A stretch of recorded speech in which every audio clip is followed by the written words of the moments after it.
G'day guys, Connor here from Marquee Industries again, coming at you with some more stories from Reddit. So make sure you sit back, relax, chuck a prawn on the barbie, and let's get straight into it. Okie dokie, this one was originally posted on the marriage subreddit. It was written by user the Machukar, and it's titled, "My wife friend-zoned me and wants a platonic companionship." My wife, 35, and I, 35, have been married for 15 years and we've been together for 20. We have 2 kids, 12 and 14, we absolutely adore and work tirelessly to provide the best possible life for them. For the past 3 years, things have been somewhat bumpy.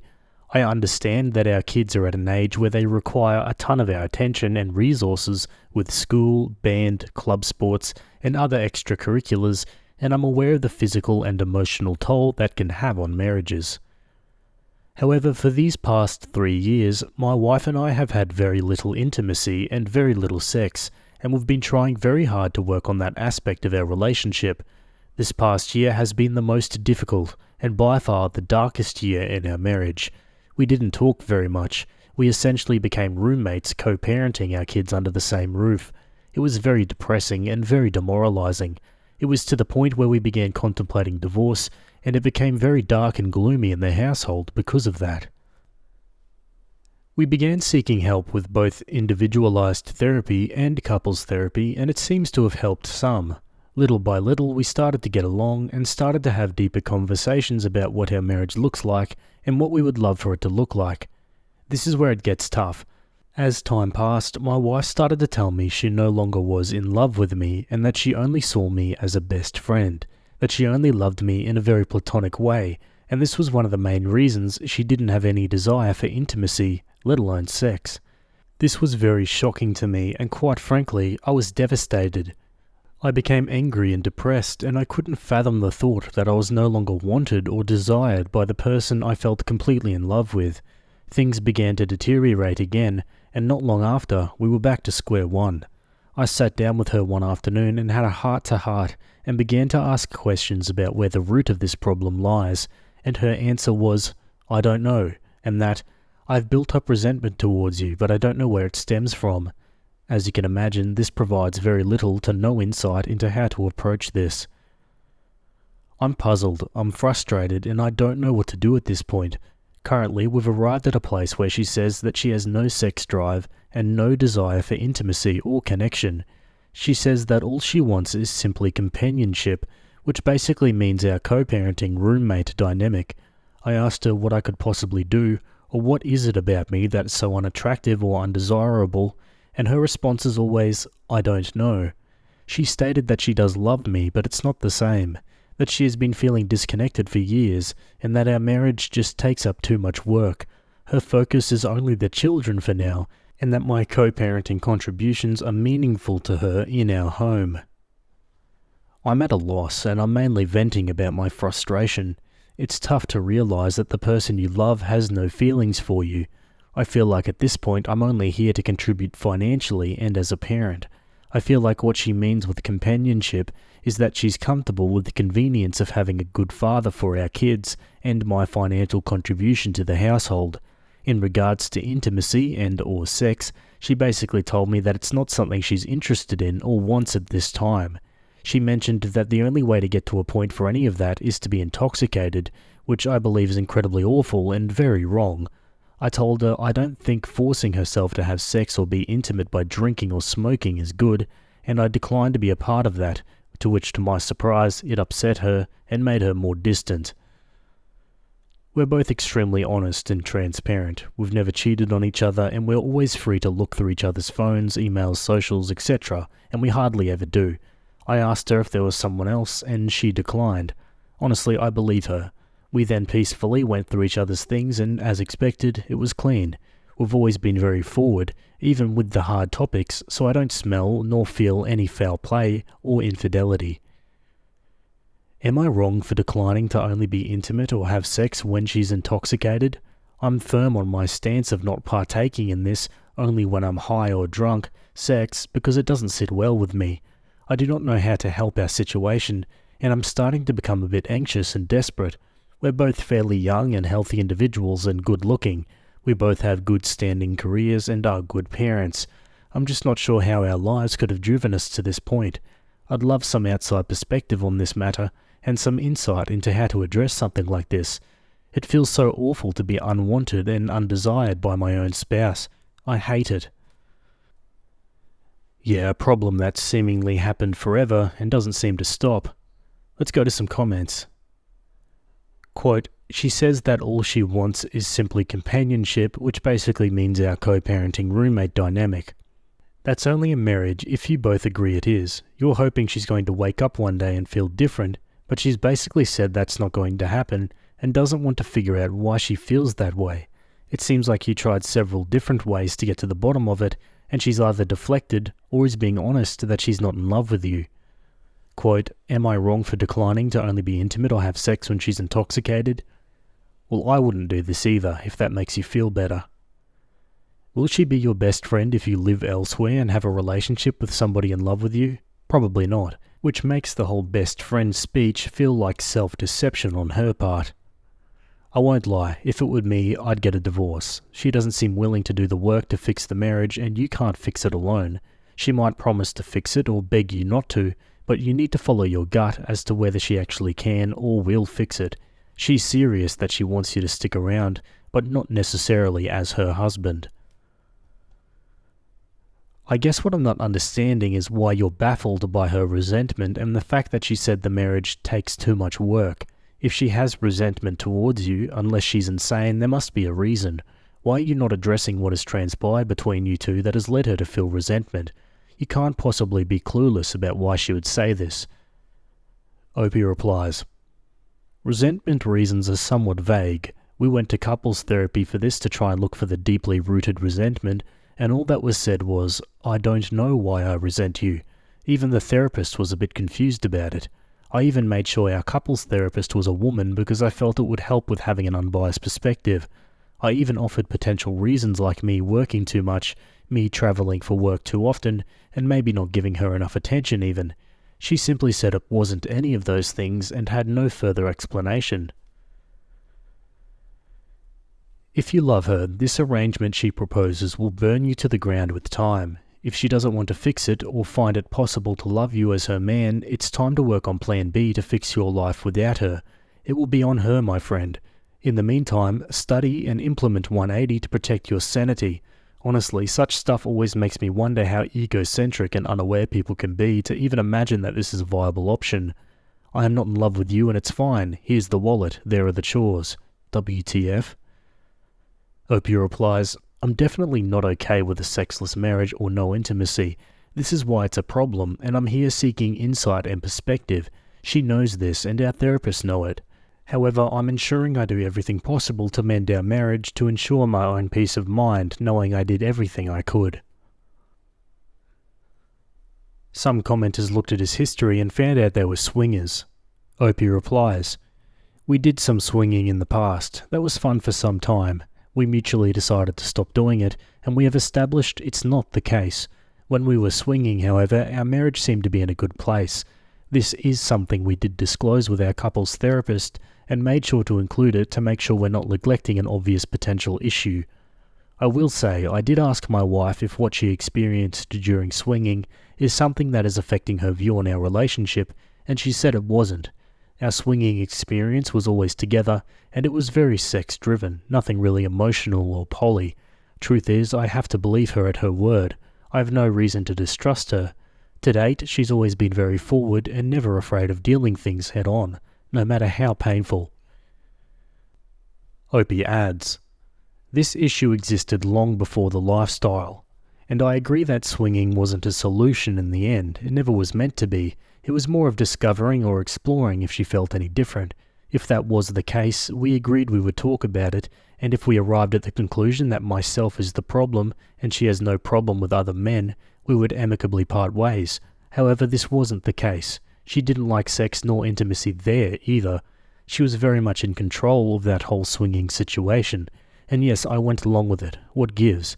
It felt very organic, and it was her effort, if you will, to discovering more and learning more about our current issue. I saw it as a means of learning if I'm the problem, and was very much ready to accept that.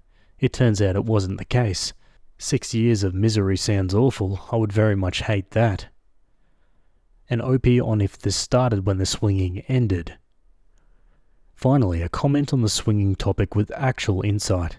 You are absolutely right about the fact that the swinging experience had things and changes that will impact our marriage and lives forever. For example, the best thing swinging taught us, even above sexual exploration, was the level of transparent and open communication it requires. We would literally have mental orgasms having dialogue with such intentionality. We implemented that in all our lives and areas including parenting with our children.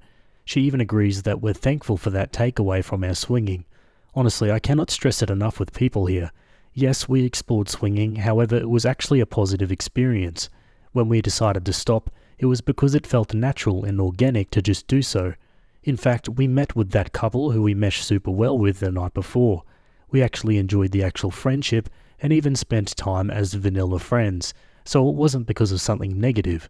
Wife mentioned that it certainly wasn't any better, and since she's not enjoying the sex, we both agreed there's no point to this. I agreed and we moved on, and we're still friends with those people because it's great. All that said, I know more often than not, swinging causes massive issues. However, this was something we explored in pursuit of a solution to an issue that was present way before. I think of it as taking a practical approach to trying to solve the problem. Yeah, I mean, practical or not, I'm not really one to judge. Okay, on to an update. I wanted to give you guys an update of how the therapy session with my wife went this week.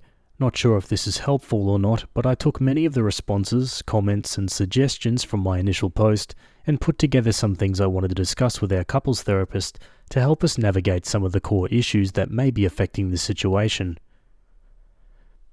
One of the main things that is the buzzword of this has been the term resentment, and it has been really eating me up inside knowing my wife keeps telling me she doesn't know why she's resentful or doesn't know why this is affecting her emotionally and mentally. I brought this up with our therapist once again and resurfaced the conversation about being married for so long, 15 years, and being together since we were 14 years old. Our long history of growing up and how having children when she was 19 and me 20 significantly changed the trajectory of our lives. We experienced severe poverty and many hardships in the process, and we essentially had zero social life for the past 10 years because we were so busy raising babies, 2 kids now aged 12 and 14. She followed up with tons of questions, directed mostly at my wife about her feelings towards this, and 90% of the responses were very our kids focused. It definitely felt like she was afraid of saying, yes, it sucked, because she would feel guilt or shame because it would imply she regrets the kids. I mentioned this in the session, and the therapist encouraged her to look at this outside of the lens of being a mother and to try and view it a bit more selfishly and individually, and it was very eye-opening. My wife mentioned that she was very frustrated with the fact that we did miss out on many things in life. She also was very clear in saying, I do not think I missed out on other partners or dating or partying, but I certainly lost all of my friends. This was huge because one of the big pieces that has caused a strain on our lives is how solo and isolated we've been, again busy raising kids. I followed up by reminding her that it's important to have good friends and to make time for herself and her friendships. For the past 3 or so years, we've had multiple conversations about friends and how it's important to have them in life, especially when you have similar peers that can help in many areas of life that perhaps we have no experience navigating, and even simply for enjoyment. It has always been something my wife avoids, even though she's always been someone who needs that external stimuli. The main reason for her not investing in friends, or even herself, has always been the kids. Like I mentioned earlier in this post, 90% of the answers have to relate to the kids to some degree. At this point in our session, I started to feel like there was a common denominator, the kids, in most of the frustrations and problems she was experiencing. So I simply asked her, do you think you may be upset at me because I'm responsible for these kids in the sense that I got you pregnant so young? I wasn't ready, but she said that she was upset at me for that. She also followed up with the fact that she knows that's unreasonable because it takes 2 to tango. I did feel like it was progress because it kind of gave us something to work on and help alleviate some of these burdens, so we agreed to invest more time in nurturing good friendships both together and individually. Towards the end of the session, we began to discuss what actionable items we would take from this session. At this point, it was still all very ambiguous and blurry as to what the outcomes were. I was very direct and very forward in asking my wife what her plan is moving forward. Note, I had decided prior to the session that should my wife say the same thing about being a co-parenting roommate, that I would take the 180 approach and essentially do me. She started basically saying the same thing, that she doesn't have any desire to be intimate or sexual with me as of now, and that she loves me immensely, and she feels bad for not being there for me, as mentioned in my first post. I also brought up the brief swinging that happened, to which for the 50th time said it wasn't a problem. I agree with her on this. This was something that was a mechanical approach for a solution to a problem that was very much in existence when we tried this. We both really have no issue to this. We know it happened, we tried it, and mutually stopped and turned the page. I also brought up other life events that may cause resentment, and really we ended up not getting anywhere else as far as the route for resentment, which was discouraging. I then basically expressed to my wife that I'll not be okay with that arrangement. I told her that I've really done everything I can, and that this issue really has reached a point where it has nothing to do with me, or require me to do anything that I'm not currently doing. I was very direct in saying that I'll not be accepting this dynamic, and that I need to be with someone who is actively involved in our marriage, works towards resolutions, and is very much interested in maintaining an active intimacy and sexual relationship. I expressed how I'm not going to be a convenience, and that there was more to life than being roommates and co-parents. I made sure she knows I love her dearly, and that I do want this to work for the better. I also told her that I'm fully committed to this marriage, so long as she is as well, and that if she wasn't, it's okay. However, I'll not be a part of something where these efforts are not reciprocated. I told her I have no plans of leaving, and I don't want a divorce. However, I made it clear that if this dynamic continues, that divorce will be the only outcome. Of course, tears were involved, and it was a very bleak and sad ending to the session. Still, nothing was said, and I walked out very discouraged and very determined to start working on the 180 as soon as we left the room. It's painful and very difficult because much of the 180 requires you to be very short and cold and transactional. The saddest part is realizing this dynamic already is very cold and transactional. Here is where it gets very interesting. I started working on implementing many of the 180 recommendations that same day. I mentioned to my wife that, hey, things are going to be a bit different moving forward. I'm going to honour her roommate and co-parent dynamic without reproach, and that it should be no mistake that I'm not happy here and I'm never going to be okay with it, but I'm done working on it if she wasn't going to work on it. She agreed and went to bed. I started to build the distance and started to basically focus on myself, very short and transactional. She asked for help on some of her personal things, to which I declined, and it really shocked her. She was upset, saying I was being petulant. I explained to her that she is now fully in charge of her own life and her own issues. We didn't talk all day, and we only spoke when necessary. Few days I keep this going, and she's very visibly upset and stressed. I typically react to that with gestures of help or nurturing, but I didn't this time. That night she was crying, telling me she's stressed, and she thinks something is wrong with me because I'm indifferent. I simply listened, then I told her that this is the dynamic she proposed, and that I'm simply, much like her, taking care of myself and focusing on myself. I'm not going to lie, it has been very hard to be cold and distant because, as I mentioned before, I love her and I wish I could hold her and love on her. However, I know this is somewhat manipulative in a way, just to get her way and still keep me in the friend zone, so I've been staying the course. We're now going on a week of this 180, and let's just say there has been many changes on her side. I think she's starting to realise there's more to me than just friends and co-parenting. I sent her a text a few days ago, essentially itemising bills and separating the financial responsibilities 50-50, and she lost her crap. She basically told me it was out of left field, to which I responded, "Hey, friends go in 50-50, and as your friend I expect nothing less." This was very eye-opening because it gave me a glimpse of I'm really taken for granted and how her level of comfort and convenience at my expense is really overlooked. I pushed her through anyways and basically told her that this is the new dynamic she asked for and that it's still a bargain because she'd have to be 100% if she was on her own. I'll wrap up with this. While the 180 has been working in many different areas, I'm still very much sad about the overall situation. There have been many eye-opening statements being said and realizations that have not been pleasant to encounter. It has also sparked new energy and new efforts on her side as well. She's definitely seeking to talk to me more often, and while it's hard to turn down, I hope if things improve this continues to happen. I've also noticed that she's making more time for herself aside from being a mum, which is huge because she's pretty much neglected herself for years. I'm very pleased seeing her be more herself. My hope is that as we work on ourselves, the marriage improves. There really is no telling at this point where this will go. We are very much cordial and amicable even to this day, and that's a very good sign. Boundaries are set and expectations are very clear, and I feel that no matter the outcome, I'll be at peace with everything that has been done. We're still going to continue the couples therapist until we either rekindle our marriage or end up in a divorce. I feel like having this non-biased third party really helps as a witness and as a guide through this. No matter what, I'll always love my wife. However, I will not participate in a sexless, intimacy-less marriage because we both deserve better.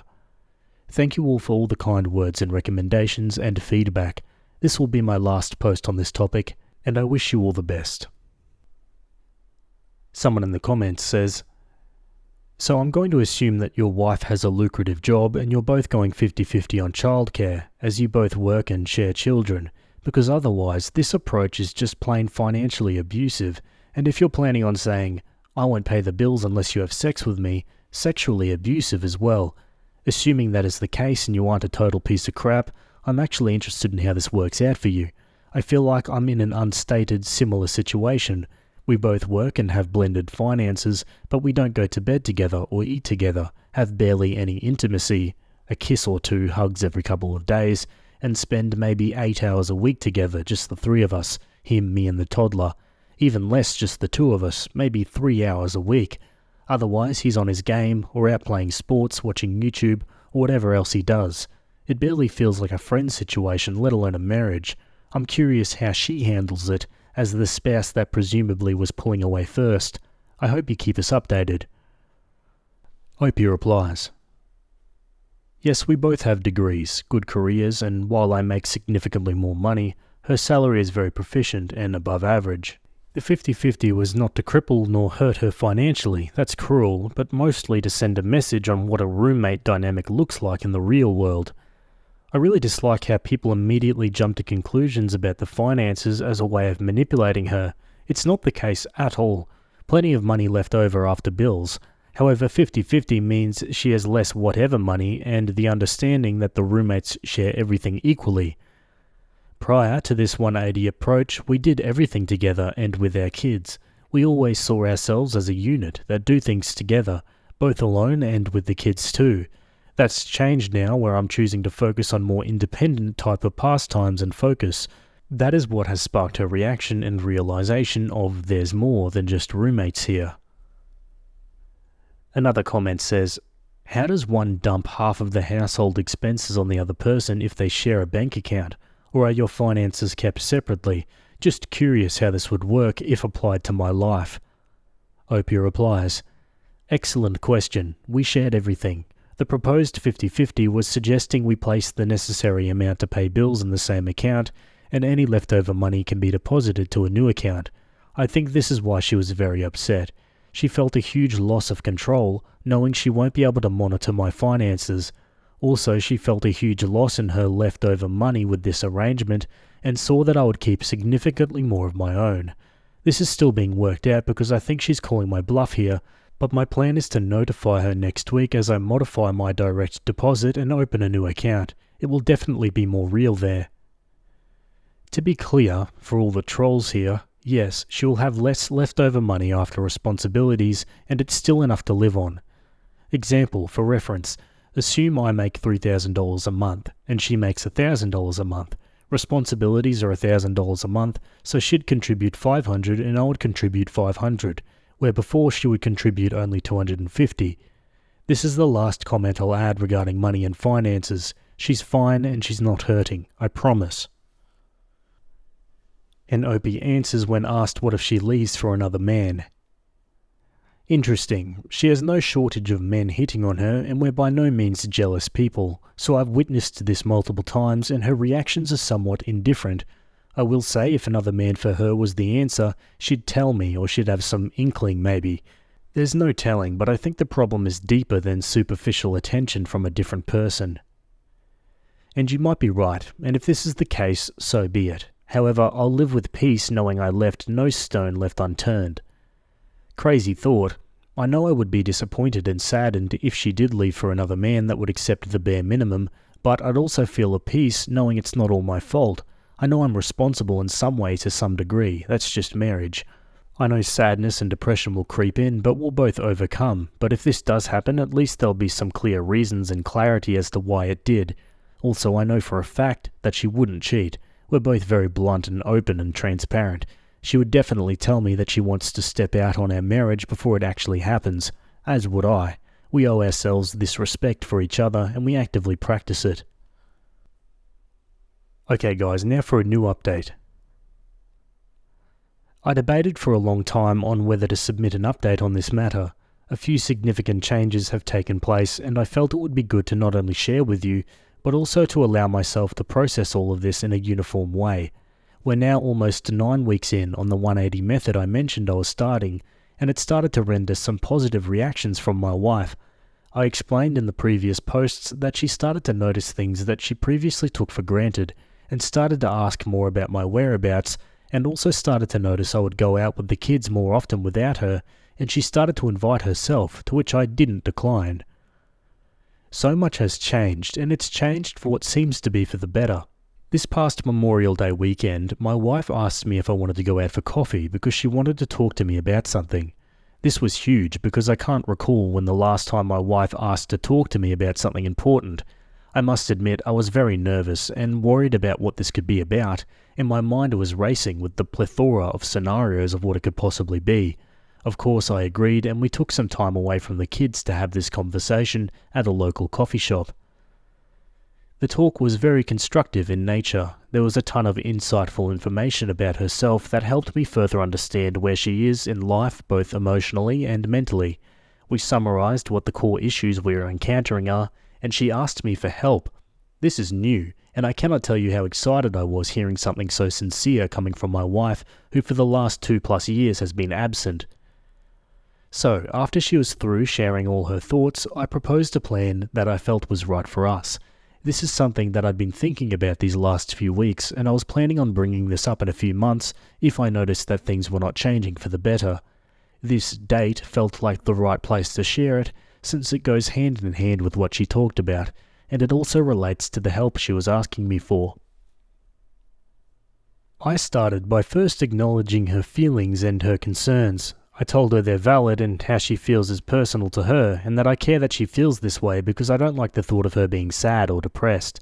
I also told her that my goal still is and will always be for us to reconcile and be the happily ever after we vowed to be for each other, and that my love for her is as strong, if not stronger, as it was the day we said I do. I continued the conversation by telling her how I felt about the whole situation, read my previous posts for details, and how it affects me every day. I also clarified some things that she mentioned she was feeling because how I've been very distant and monotone, transactional lately.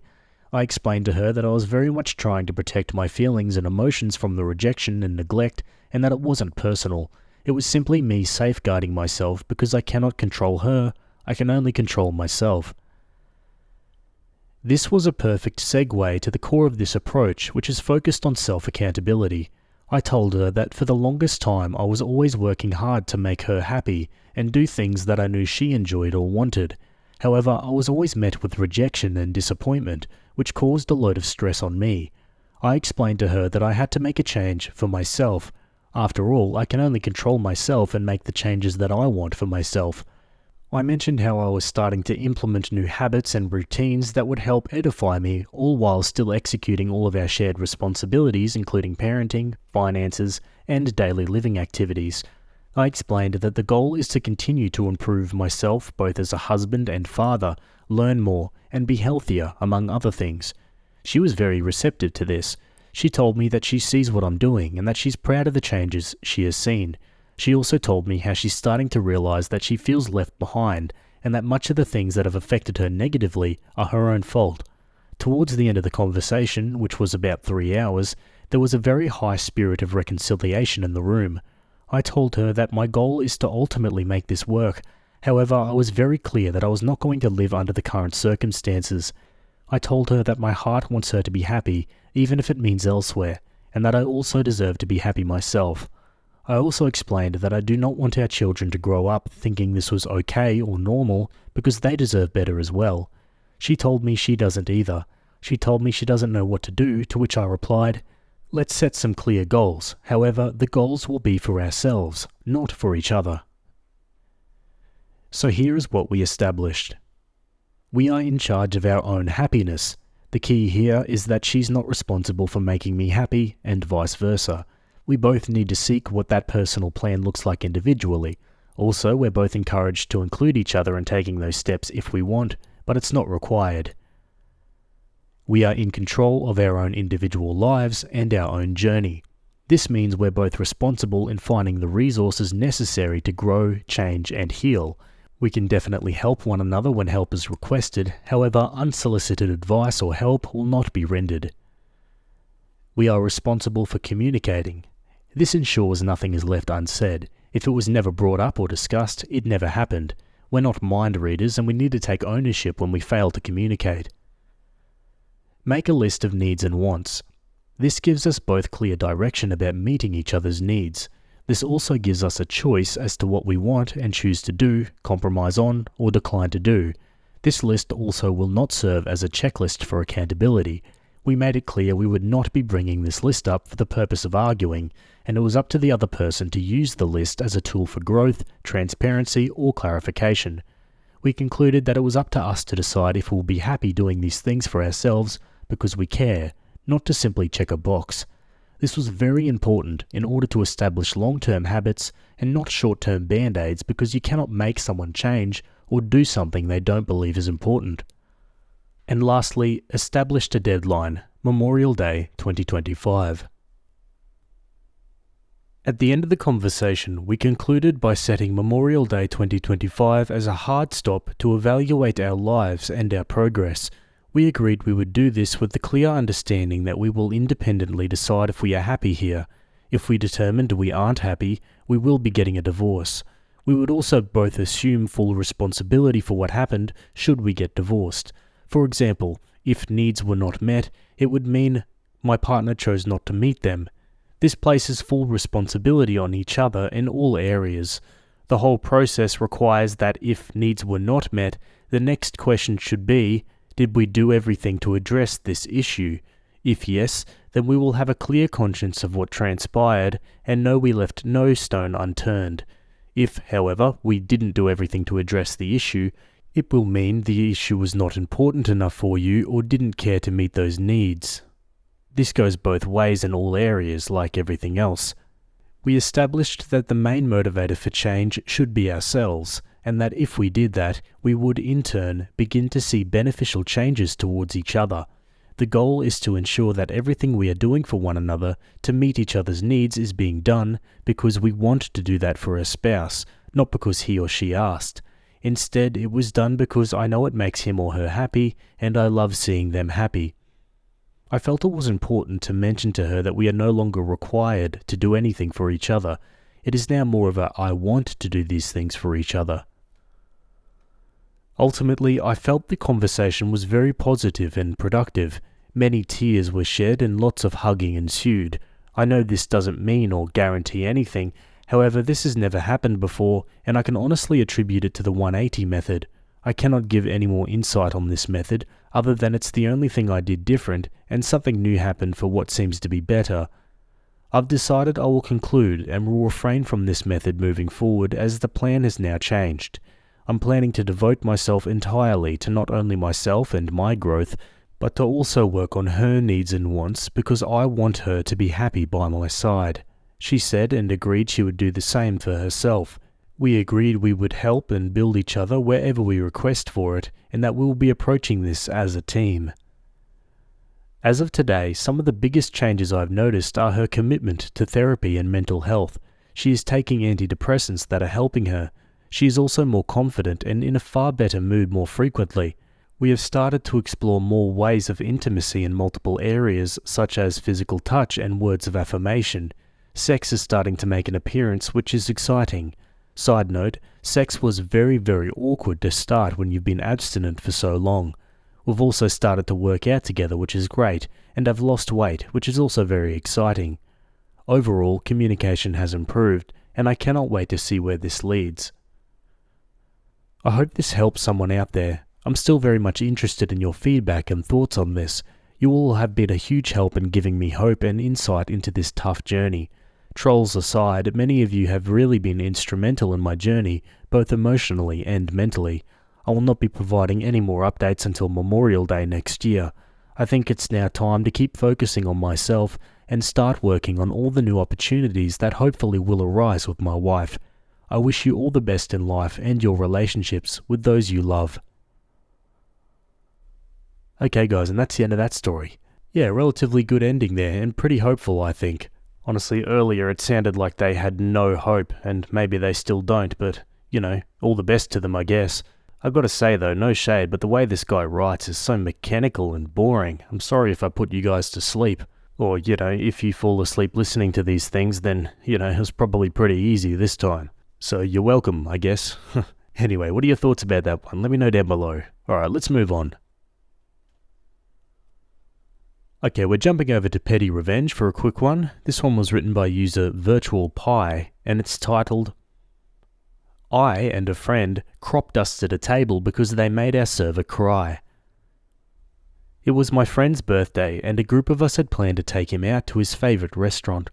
When we get there, a party of 8, we are sat near a smaller table full of dudes who fit the stereotype of dude bros. After roughly 5 minutes, we discovered that they were going to be a problem. They are pretty loud and rude, giving their server a hard time. Soon our server came, and it was the same girl who was serving the rude table.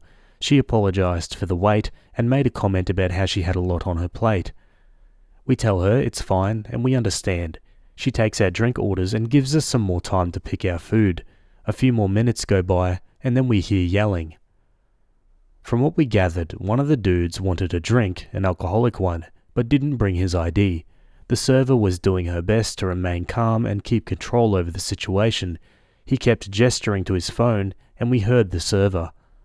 She says, "I'm sorry, but I can't accept a screenshot." Finally, one of his friends steps up and says he'll buy the drink for him. The server does her best to explain that he can't, it's illegal, and she could get in trouble for it. Dude 2 then gets upset, and now the whole table is in an uproar. Finally, the server says that she'll get her manager and quickly leaves in tears.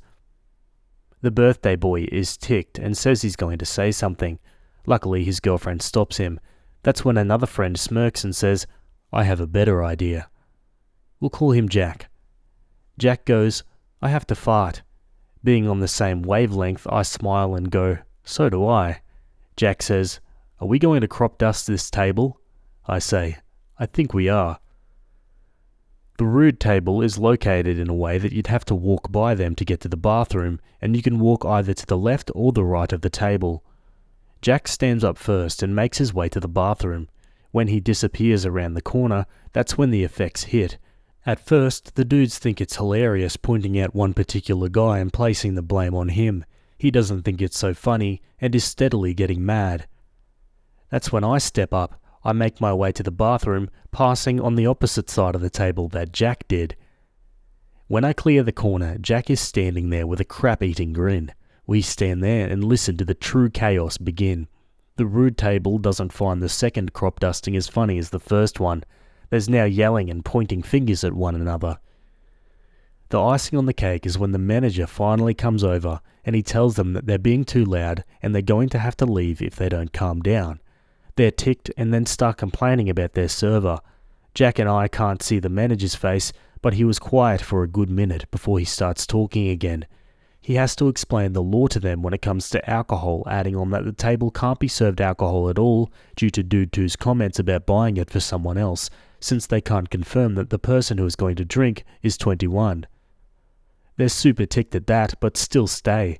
They get a new server who is a very buff man with a face that says, F around and find out.